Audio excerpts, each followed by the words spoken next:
আন্তঃৰাজ্যিক পাৰপত্ৰ ব্যৱস্থা প্ৰৱৰ্তনৰ দাবীত জাতীয়তাবাদী যুৱ ছাত্ৰ পৰিষদৰ মাঘেৰিটাত প্ৰতিবাদ।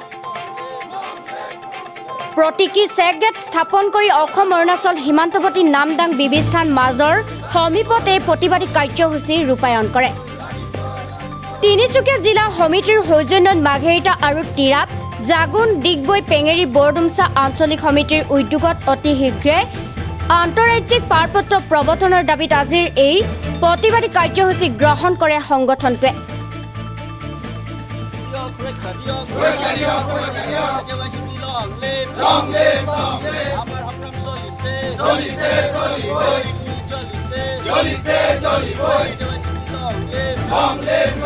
সংগঠনটোৰ প্ৰায় অৰ্ধ শতাধিক প্ৰতিবাদকাৰীয়ে অতি শীঘ্ৰেই অসমত আন্তঃৰাজ্যিক পাৰপত্ৰ প্ৰৱৰ্তন কৰি অসম তথা অসমৰ খিলঞ্জীয়া লোকসকলৰ ভৱিষ্যত সুৰক্ষিত কৰা, সীমা সমস্যা স্থায়ী সমাধান কৰা, অসমৰ পৰা বিদেশী বিতাড়ন কৰা, খিলঞ্জীয়া লোকসকলৰ ভাষা, সাহিত্য, সাংস্কৃতিক ঐতিহ্য, পৰম্পৰা ৰক্ষা কৰক আদি বিভিন্ন শ্লোগানেৰে উত্তাল কৰি তোলে সীমান্তৱৰ্তী অঞ্চলটো। অসমত ইনাৰ লাইন পাৰমিট প্ৰদান কৰক, অসমত ইনাৰ লাইন পাৰমিট প্ৰদান কৰক, অসমত ইনাৰ লাইন পাৰমিট লাগিবই, ভাৰত চৰকাৰ অসমত ইনাৰ লাইন পাৰমিট প্ৰদান কৰক, অসমত ইনাৰ লাইন পাৰমিট লাগিবই, অসমত ইনাৰ দিয়ক, সুৰক্ষা দিয়ক, আমাৰ সংগ্ৰাম চলিছে,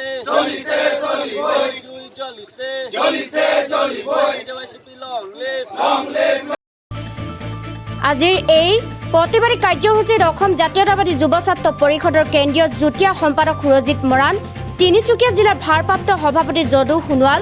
উপসভাপতি সোণমণি চলিহা, সাধাৰণ সম্পাদক কাঞ্চন বৰা, যুটীয়া সম্পাদক দেৱজিৎ সোণাৰ উপস্থিত থাকে। আজিৰ এই প্ৰতীকী চেক গেটৰ জৰিয়তে অসম জাতীয়তাবাদী যুৱ ছাত্ৰ পৰিষদ তিনিচুকীয়া জিলা সমিতিৰ সাধাৰণ সম্পাদক কাঞ্চন বৰায়ে কেন্দ্ৰীয় চৰকাৰক অতি শীঘ্ৰেই আন্তঃৰাষ্ট্ৰীয় পাৰপত্ৰ প্ৰদান কৰাৰ দাবী উত্থাপন কৰে। যেতিয়ালৈকে এই আন্তঃৰাজ্যিক পাৰপত্ৰ প্ৰদান কৰা নহ'ব তেতিয়ালৈকে এই পাৰপত্ৰ প্ৰদানৰ দাবীৰ ধাৰাবাহিকতা অব্যাহত থাকিব বুলি জনায়। আচলতে অসম জাতীয়তাবাদী যুৱ ছাত্ৰ পৰিষদ 1968 চনৰ 12 মাৰ্চ তাৰিখে জন্মগ্ৰহণ কৰাৰ পৰাই কৈছে যে অসমৰ খিলঞ্জীয়া জাতি জনগোষ্ঠীৰ ভৱিষ্যত সুৰক্ষিত কৰিব হ'লে অসমত আন্তঃৰাজ্যিক পাৰপত্ৰ ব্যৱস্থা বলবৎ কৰিব লাগিব। যিহেতু আপোনালোকে দেখা পাইছে বহিৰাজ্য আৰু বহিৰাষ্ট্ৰৰ যি আগ্ৰাসন, এই আগ্ৰাসনে কিন্তু অসমীয়া জাতিৰ জনগোষ্ঠীৰ কিন্তু ভৱিষ্যত অন্ধকাৰ দিশে গতি কৰাইছে। গতিকে খিলঞ্জীয়া জাতিৰ জনগোষ্ঠীৰ ভৱিষ্যত সুৰক্ষিত কৰিব হ'লে অসমত ইনাৰ লাইন পাৰমিট ব্যৱস্থা বলবৎ কৰিবই লাগিব। যিহেতু অসম জাতীয়তাবাদী যুৱ ছাত্ৰ পৰিষদে গণতান্ত্ৰিক প্ৰক্ৰিয়াৰে যিমানলৈকে যাব পাৰে সিমানদৰে আমি আন্দোলন কৰি গৈ আছোঁ, ৰাইজক আমি বুজাইছোঁ যে অসমত ইনাৰ লাইন পাৰমিট ব্যৱস্থা বলবৎ হ'লে কি ধৰণে আমি লাভান্বিত হ'ম। গতিকে কেন্দ্ৰীয় চৰকাৰ আৰু ৰাজ্য চৰকাৰে সদায় অসমখনক সদায় তেখেতসকলে মাহীয়াই দৃষ্টিৰে চাই আহিছে ভাৰত চৰকাৰখনে, আৰু যি আমাৰ দাবী এয়া ন্যায্য দাবী, আৰু এই দাবীৰ প্ৰতি কিন্তু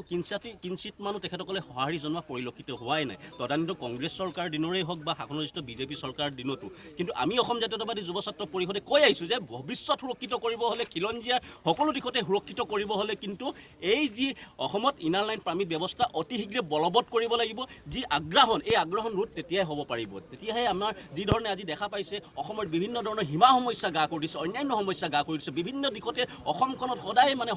সমস্যা গা কৰি উঠি আহিছে। কিন্তু তাৰ স্বত্বেও কিন্তু কেন্দ্ৰীয় চৰকাৰে কিয় আজি পৰ্যন্ত অসমত ইনাৰ লাইন পাৰমিটৰ ব্যৱস্থা বলবৎ কৰিবৰ কাৰণে তেখেতসকলে কিয় আলোচনা মাধ্যমেৰে এই ব্যৱস্থা সমাধান কৰিবলৈ তেখেতসকলে সফল হোৱা নাই। গতিকে আমি আজি এই প্ৰতীকী চেক গেট জৰিয়তে আমি কেন্দ্ৰীয় চৰকাৰক আমি দাবী উত্থাপন কৰিছোঁ যে অতি শীঘ্ৰে অসমত আন্তঃৰাজ্যিক পাৰপত্ৰ ব্যৱস্থা বলবৎ কৰক, আৰু অসম জাতীয়তাবাদী যুৱ ছাত্ৰ পৰিষদে যেতিয়ালৈকে অসমত ইনাৰ লাইন পাৰমিট ব্যৱস্থা যদি প্ৰদান নকৰে তেতিয়ালৈকে কিন্তু আমাৰ যি ধাৰাবাহিকতা, যি আন্দোলন, এই আন্দোলন কিন্তু আমি সদায় অব্যাহত ৰাখিম। আচলতে অসম জাতীয় যুৱ ছাত্ৰ পৰিষদে 1978 চনৰ পৰাই অসমত পূৰ্ণস্বায়ত্ব শাসন, দ্বি নাগৰিকত্ব আৰু বিশেষকৈ অসমত ইনাৰ লাইন পাৰমিট ব্যৱস্থা প্ৰৱৰ্তনৰ কাৰণে দাবী জনাই আহিছে। আজি আমি অসম জাতীয় যুৱ ছাত্ৰ পৰিষদ তিনিচুকীয়া জিলা সমিতিয়ে মাঘেৰিটা, টিয়াপ জাগুন আঞ্চলিক সমিতি, বৰডুবি আৰু পেঙেৰি বৰডুমছা আঞ্চলিক সমিতিৰ উদ্যোগত এই চাংলাং গেটত আমি প্ৰতীকী চেক গেট হিচাপে প্ৰতিবাদ সাব্যস্ত কৰিছোঁ। আপোনালোকক ক'ব খুজিছোঁ যে বহিৰাষ্ট্ৰ আৰু বহিৰাজ্যৰ অবৈধ বিদেশী আৰু অনুপ্ৰৱেশকাৰী যি প্ৰব্ৰজনৰ সমস্যা, এই প্ৰব্ৰজনৰ সমস্যাৰ ফলত অসমৰ খিলঞ্জীয়া লোকসকলৰ মাজতে সংঘাত বৃদ্ধি পাবলৈ ধৰিছে আজি খিলঞ্জীয়া অধিকাৰ হেৰাই পেলাবলৈ হৈছে ৰাজনৈতিক অধিকাৰটো আমাৰ নাইকিয়া হৈ গৈছে জাতীয় অস্তিত্ব আমাৰ সংকট অৱস্থাত আহিছে গতিকে এইবিলাক নিৰাময় কৰিবৰ কাৰণে এইবিলাক অস্তিত্ব বজাই ৰাখিবৰ কাৰণে কিন্তু অসমত ইনান এণ্ড পাৰ্মিট ব্যৱস্থা প্ৰৱৰ্তনৰ দ্বাৰা সম্ভৱপৰ হ'ব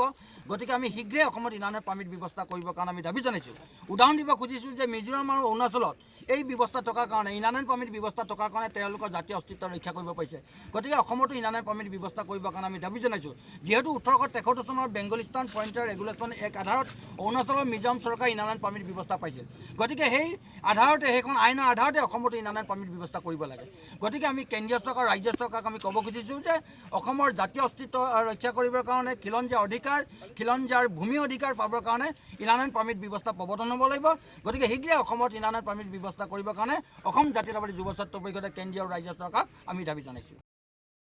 মাৰ্ঘেৰিটাৰ পৰা জাহিদ আলী ৰিপৰ্ট লাইট অজ লাইভ